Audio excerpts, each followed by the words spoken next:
Doctor గారు, homosexuals స్త్రీలతోనూ పురుషులతోనూ ఇద్దరితోనూ శృంగారంలో పాల్గొంటారా? చాలామంది పాల్గొంటారు.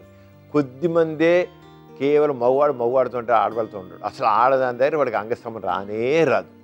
కొద్దిమంది 50% హోమోసెక్షువల్స్ అంటే స్వలింగ సంపర్కులు 50% అటు ఆడవాళ్ళతో ఉంటారు, ఇటు మగవాళ్ళు ఉంటారు. అయితే మోర్ ప్రిఫరెన్స్ ఫర్ మేల్. వాళ్ళకి ఎక్కువ మంది మగవాళ్ళతో వాళ్ళు ఎంజాయ్ చేస్తారు. ఆడవాళ్ళకంటే మగవాళ్ళ మీద ఎక్కువ మంది. కానీ ఇద్దరితో సెక్స్ చేయగలరు.